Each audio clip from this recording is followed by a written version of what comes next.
முதல் வாசகம். இறைவாக்கினர் எரேமியா நூலிலிருந்து வாசகம். அதிகாரம் 17 வசனம் 5 முதல் 8 முடிய. ஆண்டவர் கூறுவது இதுவே: மனிதரில் நம்பிக்கை வைப்போரும் வலுவற்ற மனிதரில் தம் வலிமையை காண்போரும் சபிக்கப்படுவர். அவர்கள் பாலை நிலத்து புதர்ச்செடிக்கு ஒப்பாவர். பருவ காலத்திலும் அவர்கள் பயனடையார். பாலை நிலத்தின் வறண்ட பகுதிகளிலும் யாரும் வாழா உவர் நிலத்திலுமே அவர்கள் குடியிருப்பர். ஆண்டவரில் நம்பிக்கை வைப்போர் பேறு பெற்றோர். ஆண்டவரே அவர்களது நம்பிக்கை. அவர்கள் நீர் அருகில் நட்டப்பட்ட மரத்துக்கு ஒப்பாவர். அது நீரோடையை நோக்கி வேர் விடுகின்றது. வெப்பமிகு நேரத்தில் அதற்கு அச்சமில்லை. அதன் இலைகள் பசுமையாயிருக்கும். வறட்சிமிகு ஆண்டிலும் அதற்கு கவலை இராது. அது எப்போதும் கனி கொடுக்கும். இது ஆண்டவர் வழங்கும் அருள்வாக்கு. இறைவா, உமக்கு நன்றி. இன்றைய இரண்டாம் வாசகம். திருத்தூதர் பவுல் கொரிந்தியருக்கு எழுதிய முதல் திருமுகத்திலிருந்த வாசகம். அதிகாரம் 15 வசனம் 12 மீண்டும் 16 முதல் 20 முடிய.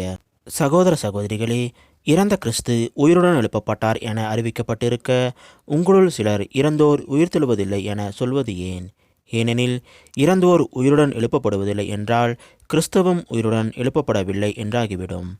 கிறிஸ்து உயிருடன் எழுப்பப்படவில்லை என்றால் நீங்கள் கொண்டிருக்கும் நம்பிக்கை பயனற்றதே. நீங்கள் இன்னமும் உங்கள் பாவங்களில் வாழ்பவர்களாவீர்கள். அப்படியானால் கிறிஸ்துவிடம் நம்பிக்கை கொண்டு இறந்தவர்களும் அழிவுக்குள்ளாவார்கள். கிறிஸ்துவிடம் நாம் கொண்டுள்ள எதிர்நோக்கு இவ்வுலக வாழ்வை மட்டும் சார்ந்திருந்தால் எல்லா மக்களையும் விட இறங்குதற்கு உரியவராயிருப்போம். ஆனால் இப்போதோ இறந்த கிறிஸ்து உயிருடன் எழுப்பப்பட்டார். அவரே முதலில் உயிருடன் எழுப்பப்பட்டார். இது அனைவரும் உயிருடன் எழுப்பப்படுவர் என்பதை உறுதிப்படுத்துகிறது. இது ஆண்டவர் வழங்கும் அருள்வாக்கு.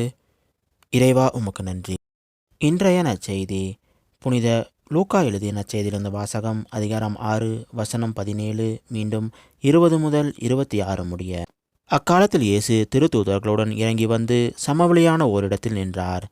பெருந்திரளான அவருடைய சீடர்களும் யூதாயா முழுவதிலிருந்தும் எருசலேமிலிருந்தும் தீர் சீதோன் கடற்கரை பகுதிகளிலிருந்தும் வந்த பெருந்திரளான மக்களும் அங்கே இருந்தார்கள்.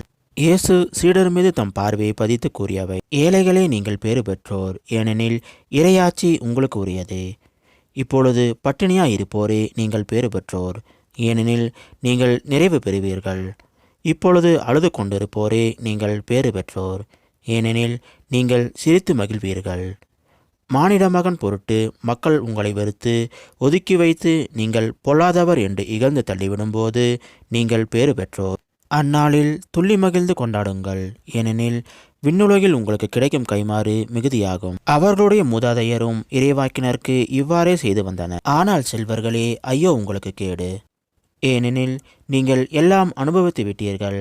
இப்போது உண்டு கொளுத்திருப்போரே, ஐயோ உங்களுக்கு கேடு! ஏனெனில் பட்டினி கிடப்பீர்கள். இப்போது சிரித்து இன்புறுவோரே, ஐயோ உங்களுக்கு கேடு! ஏனெனில் துயருற்று அழுவீர்கள். மக்கள் எல்லாரும் உங்களை புகழ்ந்து பேசும்போது ஐயோ உங்களுக்கு கேடு! ஏனெனில் அவர்களின் மூதாதையரும் போலி இறைவாக்கினருக்கு இவ்வாறே செய்தார்கள். இது கிறிஸ்து வழங்கும் நற்செய்தி. கிறிஸ்துவே, உமக்கு புகழ்.